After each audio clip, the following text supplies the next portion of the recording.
Hello and welcome guys to my channel Success Association of Medical Literature. So today I have came with one more topic. आज का topic भी same है, वो भी है nursing students के लिए, that is for the clinical assignment. Clinical assignment पर है जो कि केस स्टडी है. क्लिनिकल असाइनमेंट जब नर्सेस क्लिनिक ट्रेनिंग के लिए हॉस्पिटल्स में होते हैं, जब भी उन्हें क्लिनिकल असाइनमेंट होता है, उसमें से क्लिनिकल असाइनमेंट होता है केस स्टडी. तो केस स्टडी मेरा टॉन्सिलाइटिस पर है. डायग्नोसिस है पेशेंट का tonsillitis, that is infection and inflammation of the tonsils. तो ये पेशेंट को था और टॉन्सिलाइटिस एक डायग्नोसिस है और ये एक मेडिकल कंडीशन है. So case study medical condition, medical ward की केस स्टडी है टॉन्सिलाइटिस पर. तो चलिए देखते हैं. तो ये फर्स्ट पेज है. फर्स्ट पेज पर कॉलेज का नाम होगा, that is dash dash dash college of nursing Pune. Case study on tonsillitis. Remark जो कि मुझे 9 मिला है 10 में से. Name post and college name of the teacher submitted by name student, college name submitted on. Now coming to all the details.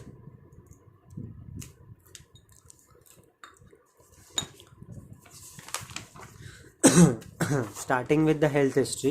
Health history होता है तो जैसे मैंने सबसे पहली वीडियो मेरा केस प्रेजेंटेशन की रेस्पिरेटरी फेलियर पर बताया था. हेल्थ हिस्ट्री स्टार्ट होती है डेमोग्राफिक डाटा, पेशेंट की डिटेल, ये सब आप पेशेंट को पूछ कर फिल करोगे. उनका चीफ कंप्लेंट जो कि आपको फाइल में मिल जाएगा पेशेंट के.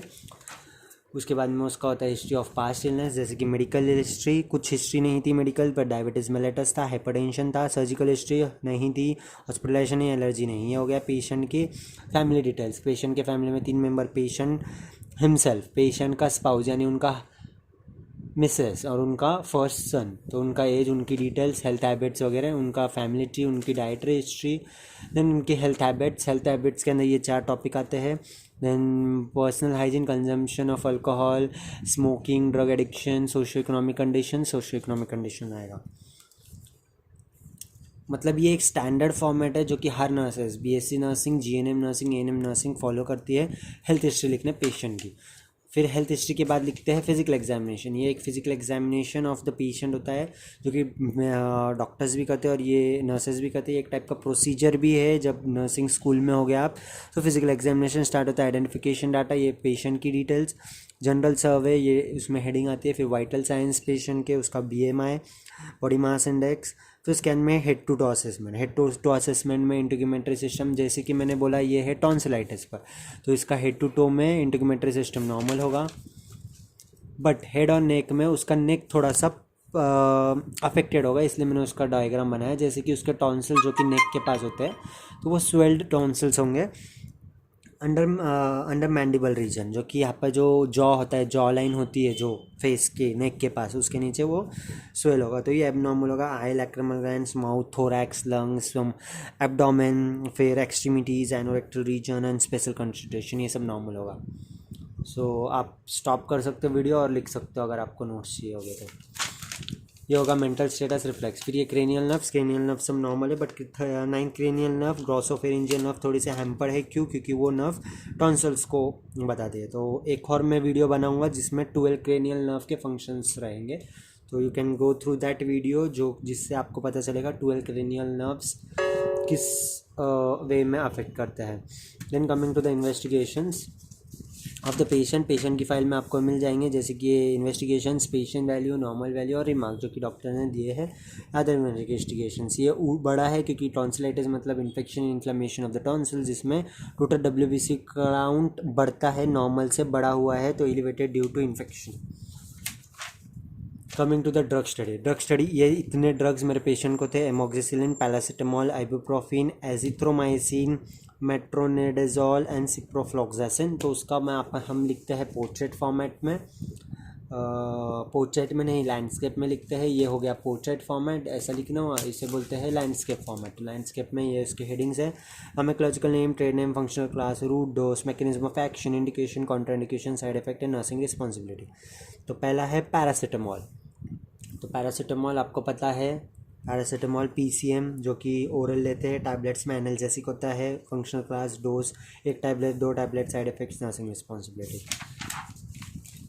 तो इतने ड्रग, उसे 6-7 ड्रग थे. जैसे मैंने पिछले वीडियो में भी कहा था, आपको जितने चाहिए आप उतने ड्रग्स को एक्सपेंड कर सकते हो. तो मैंने इस बार 2 ड्रग को एक्सपेंड किया है. सेकेंड ड्रग इज़ एमोक्सिसिलिन जो कि फंक्शनल क्लास है, एंटी इन्फेक्टिव. सो ये हो गया 2 ड्रग। अब मेन कंडीशन है जो कि disease condition, that is tonsillitis. Starting with the anatomy and physiology, ये हो गए diagram of a face. Mainly 4 types के टॉन्सिल्स होते हैं। तो जैसे कि होते हैं pharyngeal tonsil, palatine tonsil, lingual tonsil जो कि टंग के नीचे साइड होते हैं। तो ये बेसिक एनाटॉमी फिजियोलॉजी टॉन्सिल्स के बारे में आप पढ़ सकते हो। Tonsil is a small mass of lymphatic tissue located in the walls of the pharynx at the areas of the throat of humans and other mammals. In humans, the term is used to designate any 3 sets of tonsil. Most common palatine tonsil, most common type है ये 3 में से palatine tonsil, जो कि यहाँ पर होता है, जो कि ऊपर palatine मतलब माउथ, जब माउथ के अंदर जाओगे तो ऊपर का एक palatine होता है, नीचे का, तो ऊपर वाले palatine tonsil।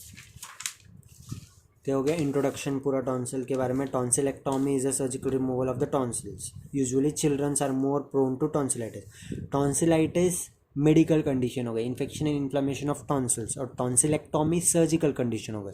तो ये केस स्टडी मेरी मेडिकल वार्ड की थी, इसलिए टॉन्सिलाइटिस। बट अगर केस स्टडी मेरी सर्जिकल वार्ड की होती तो टॉन्सिलाइटिस की जगह आता टॉन्सिलेक्टॉमी, और ये सब सेम होता, बट यहाँ पर सर्जरी का आगे मैनेजमेंट चेंज होता बस। That is surgical management. Definition of tonsillitis: incidence 1.3% of the outpatient visits are with tonsils. Types जैसे कि 4 टाइप्स होते हैं, palatine, pharyngeal, lingual and tubal. फिर कॉजेज, बुक पिक्चर, ये लेविस की बुक के अंदर ये बुक पिक्चर है टॉन्सिलाइटिस का, पेशेंट के अंदर मुझे ये दिखा। Sign and symptoms, clinical manifestation से इंट्रो है, ये बुक पिक्चर बुक के अंदर ये थे और पेशेंट के अंदर ये थे। पैथोफिजियोलॉजी टॉन्सिल्स की, diagnostic test, book picture, patient picture. आप वीडियो स्टॉप कर सकते हो और रीड कर सकते हो अगर आपको चाहे तो। History and physical examination using light and instruments, look throat, check site for infection, checking rash, knowns, associated cases for sore throat, gently feeling the palpating the length lymph node. Management, medical management, surgical management and nursing management. Medical management जो कि doctors करेंगे, जो जिसके अंदर ये drugs आएंगे, जो हमने ड्रग स्टडी में पढ़े वो ड्रग्स आएंगे, और ये मैनेजमेंट उनका। सर्जिकल मैनेजमेंट जैसे कि टॉन्सिलेक्टॉमी, और नर्सिंग मैनेजमेंट असेसमेंट करेंगे, डायग्नोसिस करेंगे एंड प्लानिंग एंड गोल्स करेंगे। तो असेसमेंट तो हमें असेस करना पड़ेगा, डायग्नोसिस और प्लानिंग इन मतलब ही NANDA diagnosis, NANDA nursing diagnosis. NANDA मतलब North American nursing diagnosis of association, that is diagnosis. So हमने एनलिस्ट की है 10 में से हमने 5 को एक्सप्लेन किया है। तो मैं आपको ये एक बार रीड करता हूँ। 5 priority: acute pain related to swollen lymph nodes of the neck as evidenced by patient's verbalization, imbalanced nutrition less than the body requirement related to inability to ingest food as evidenced by reported inadequate food intake, insomnia, that is imbalanced sleep related to environmental stimuli as evidenced by reports in difficulty staying asleep, hyperthermia related to viral infection as evidenced by increase in body temperature above the normal range, risk for infection related to environmental exposure or any invasive procedure,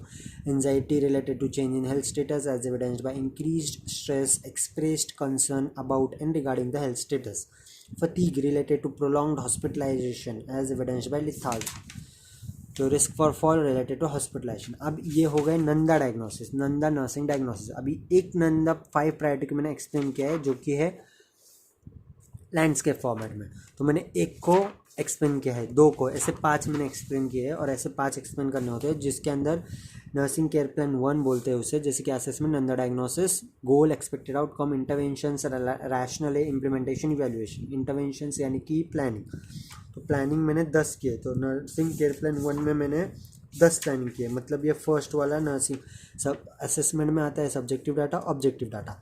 Nanda diagnosis पहला, जो कि मैंने यहाँ से लिया पहला, acute pain related to swollen lymph node, तो ये मेरा नंदा डायग्नोसिस पहला हो गया। Acute pain related to swollen lymph node of neck as evidenced by patient's verbalization. उसके लिए मैंने गोल क्या किया, patient pain will be reduced from 6 to 5 और 4 विद इन 1 वीक, जो कि ऑब्जेक्टिव डाटा में मैंने बताया था। Pain score 0 to 10, numerical pain score में उसका पेन स्कोर था 6, तो मैं 6 से उसे 5 में लाऊंगा, ये मेरा गोल है। एक्सपेक्टेड आउटकम जो कि मैं ला पाऊंगा क्या, इवैल्यूएशन में मैंने उसे 3 पर लाया था।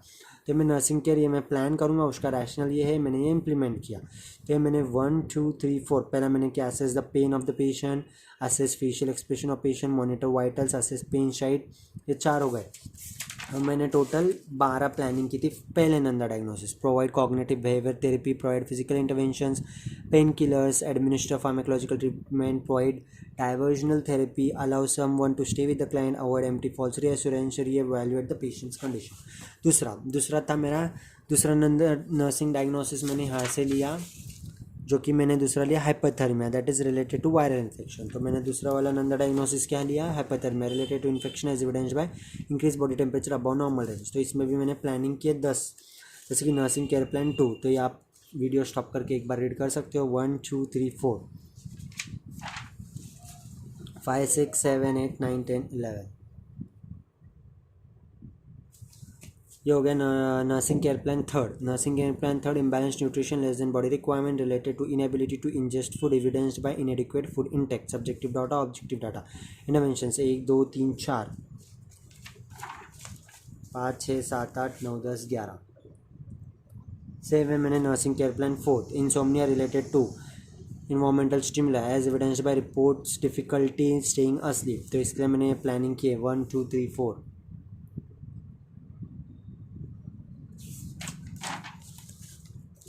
5 6 7 8 9 10 11. ये हो गए मेरे 4. मैंने एनलिस्ट कितने किए थे नंदी डायग्नोसिस स्टार्टिंग में 12 में से मैंने एक्सपेंड कितने किए 5 में से मेरे 4 हो गए. ये हो गया फिफ्थ. तो फिफ्थ नर्सिंग केयर प्लान मैंने किसके पे लिया, risk for infection related to environment और invasive procedure. Subjective data, objective data. Goal, expected outcome. मैंने प्लानिंग की, ये 4 प्लानिंग है और आगे 4 प्लानिंग आएगी. ये हो गए 11.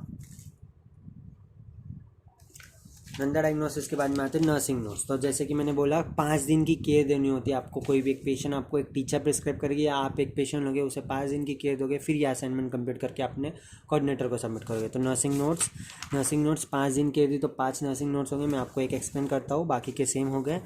नर्सिंग नोट्स, पेशेंट का नाम, age, gender, ward, bed number, name of the surgery, अगर हुई होगी तो diagnosis, doctor in charge, date of surgery. Date मैंने 25 को केयर दी, first day of date of care. तो इंजेक्शन टैबलेट्स वगैरह लिखना है, डाइट जो फॉलो करती है. फिर 8 बजे मैंने reported to Jehangir hospital Pune, मेरी साइन.